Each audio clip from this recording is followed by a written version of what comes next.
El que cree en el Hijo tiene vida eterna, pero el que rehúsa creer en el Hijo no verá la vida, sino que la ira de Dios está sobre él. El Evangelio de Juan, capítulo 3, versículo 36.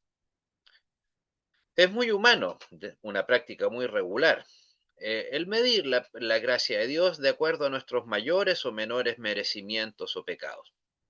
Pero ahí interviene el Espíritu Santo y dice, no, no razones así. Hay alguien que se llama Jesús, eh, la simiente de la mujer, a quien el Padre Eterno sometió por la ley, a la ley por ustedes, como lo señala Gálatas 4:4, para cumplir todas sus demandas y sufrir la muerte por todos los mortales. Hechos 2:9. Su preciosa sangre quitó tanto a tus pecados como a tus virtudes, su poder e importancia para incidir en el juicio de Dios. Como dice el texto, y en ninguno otro hay salvación, porque no hay otro nombre bajo el cielo dado a los hombres en que podamos ser salvos. Hechos 4:12, excepto, obviamente, en nombre de Jesús de Nazaret. Esta es la razón por la que los incrédulos es el único pecado condenatorio. La gran maldad de los seres humanos es terrible en sí misma. Sin embargo, no es ella la que condena, sino la incredulidad. Debemos tener bien claro qué es la incredulidad. Ante todo, es el desprecio a la grandiosísima gracia de Dios. Es una burla a su inmensa piedad. Es pisotear el grandísimo don de la misericordia divina, al propio unigénito Jesucristo. En segundo lugar, significa tirar fuera el único medio de salvación que nos ha sido dado, el rechazo del único verdadero sacrificio por nuestros pecados. En su ferviente amor, Dios se compadeció de nuestra miseria y entregó a su primogénito Hijo para nuestra redención. Su Hijo vino al mundo, se hizo hermano nuestro y entregó por nuestra salvación todo lo que él tenía, su justicia, su vida, su sangre y finalmente su resurrección. Sabemos todo esto y sin embargo la amplia mayoría permanece dura, fría e indiferente ante él. En la Navidad celebramos su nacimiento. Cantamos, leemos, escuchamos el Evangelio del niño en aquel pesebre. Pero lamentablemente suele reducirse a ese Cristo como a un simple niño indefenso, sin poder alguno. Por otro lado, en la Semana Santa recordamos su pasión y muerte. Leemos y oímos de él, de su terror en Getsemaní, donde su sudor vino a ser como grandes gotas de sangre que caían a la tierra. Lucas 22:44. Oímos, por supuesto, cómo lo azotaron y coronaron de espinas, cómo finalmente horadaron sus manos y sus pies al clavarlo en la cruz. Lo hemos colgado entre dos malhechores y escuchamos sus desgarradores gritos de agonía.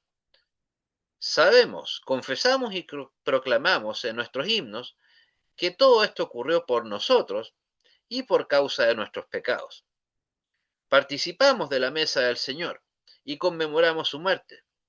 Y con todo eso los corazones de tanta gente permanecen, a pesar de eso, muertos y fríos como siempre, pues no aman ni abrazan a su Salvador. No se regocijan en Él ni lo alaban. Sus almas y sus mentes siguen ocupadas con vanidad, pecado y desobediencia a su bendito Salvador. ¿Es de asombrar entonces que sean condenados? ¿No es acaso lo que corresponde, lo que usted y yo con toda seguridad haríamos? Sin duda que sí. ¿Es acaso injusto que la ira de Dios se encienda contra ellos desde lo más profundo del infierno, que tamaña ingratitud ferviente al ardiente amor y a los horribles tormentos de su amado Hijo? Ante semejante desprecio y rechazo del grandísimo amor de Dios. En un sermón sobre los sufrimientos de Cristo, Martín Lutero decía, el corazón humano que no se siente ablandado y conmovido por esto debe ser más duro que una piedra, más duro que el hierro y que el acero. A pesar de todo, el ingrato mundo sigue siendo alegremente estando en un estado de resistencia, y no toma nada de eso a pecho, sino que permanece indolente, frío y arrogante frente al gran tesoro, con una autosuficiencia autoproclamada, como creyendo no necesitar del amor de Dios. Y Dios nuestro Señor hace bien cuando finalmente le dice a ese mundo malvado y desagradecido, ya que no quisieron saber nada de mi gran amor, cuando los busqué como un padre y de todo corazón entregué a mi amado Hijo a ustedes, a sus peores tormentos, ahora yo tampoco debo ni quiero acercarme a ustedes, porque no quiero saber nada de mi Hijo Jesús, no quisieron saber nada de mi Hijo Jesucristo, que prefirieron elegir a Barrabás, el criminal, en su lugar, o peor aún todavía, se quedaron con el mismísimo diablo. Quienes permanecen duros, fríos e indiferentes ante Cristo y no sienten ni un poco de gratitud hacia Él, sino que desprecian su gracia y bondad. Que no se asombren entonces si Dios finalmente permite que se vayan por su propio camino de perdición. No es que Dios los esté forzadamente enviando a dicha perdición, simplemente está permitiendo que suceda lo que ellos mismos desearon, estar lejos de Dios. El apóstol más adelante dice, el que viola la ley de Moisés muere irremisiblemente. ¿Cuánto mayor castigo pensáis que merecéis el que pisoteara al Hijo de Dios y tuviere por inmundicia la sangre del pacto? Hechos 10, 28, 29. Así es la incredulidad. Es la madre de todos los pecados. Quien no cree a Cristo se aparta de Dios y queda separado de Él. Y en su voluntad ni siquiera se presenta ante ella como siervo, ni como confianza, ni placer en Él, ni nada cercano a su existencia, sino que se acerca, como lo decíamos, y bien lo sabemos, con arrogancia, con soberbia, con autosuficiencia. Por ende, está a la espera del merecido castigo por no haberse sometido a la palabra de Dios o por haberse sometido a ella solo en apariencia, de la manera en que lo hacen los hipócritas y los santurrones. Por eso, aún no es toda la causa por la que la incredulidad acarrea condenación. La causa es que desecha la gracia de Dios, de modo que ya no queda más sacrificio por los pecados para el que no cree en Cristo. Hechos 10:26. El incrédulo queda con la duda de sus pecados en el juicio de Dios.